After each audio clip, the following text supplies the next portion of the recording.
I think that there aren't enough films that kids can see that are also intelligent enough that the adults have a good time. So that was something that was very important to build into this movie. This is a combination of a great story, a fantastic science fiction story, and brand new digital technology. So it's the first movie that's ever been made for this digital 3D projection. Audiences have never seen anything like this before at their normal cinema. And the few that we've seen watching it are just blown away. One of my favorite things to do is to go and, like Eric says, watch the audience watch the film, because you see them experiencing it. You can experience a film, but you haven't in a way that this presents, because it's immersive. You're brought into the world of it. It comes to you sometimes. We see little kids reaching out trying to grab glowbirds or help the character Sean get his pocket knife and give it to him, or you see their 88-year-old grandma sitting next to them doing the same thing. Yeah. It's got something for everybody. What was the hardest creature to kind of, try and decide? Was it maybe the studio bosses. Oh, yeah. I'm having trouble. Yeah, I'll be doing the rest of this solo. Yeah. I don't know. Would you think it's the big Venus flytraps? It would be probably snapping plants. That was snapping plants.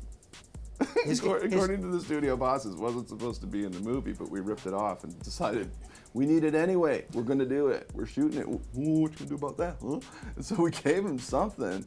They said you have one day. You got like 4 hours of one day or something. So I just went mad. So he did a tour de force, of basically pantomime. Marcel Marceau on steroids.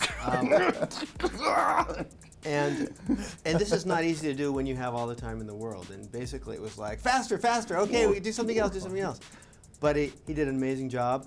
We edited it together. We put in the parts that weren't there, which were all the creatures that he was fighting, all the backgrounds and so forth. It's kind of like what I do. What can I say? I mean, for the last 10, 12 years, I've been making films that have visual effects, requirements of an actor to buy into the fact that there's nothing really there that you're working with. Either it's a mummy trying to rip my head off, or a misbehaving cartoon duck called Daffy, or whatever. As long as your actor believes what they're doing, then your CGI artist can put their electronic component, thank you, CGI guy, and then their audience will believe it too.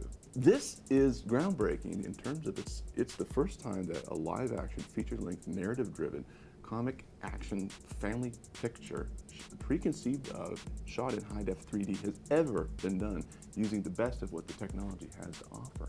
Was there a scene that stuck out in your mind as just like a super fun day of filming? Because it seems like something like this would be incredibly fun. Every day was fun, I think, but then again, they're always challenging for sure. That's shorthand for big pain in the neck to do, because it's long, it hurts, you're angling from the harness, you're dunked underwater, we're being dragged, we're just generally tired and slipping and falling in really unfriendly, rocky environments that are created by a set designer who went on and made molds of cliff walls and stuff like that to create them.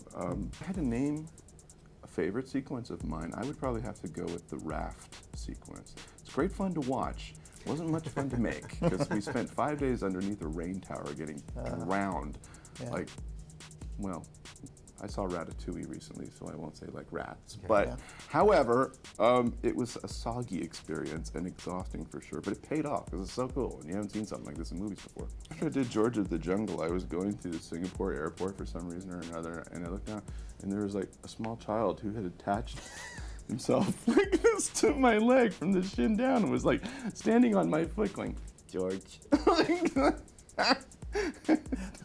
I'm pretty sure this little kid's mom said, he hasn't even said dad yet. I'm like, oh no. So yeah, I've got one of those faces, I guess. There's not a manual for that one. No. I just, nice to meet you too. Don't miss your flight, sweetie.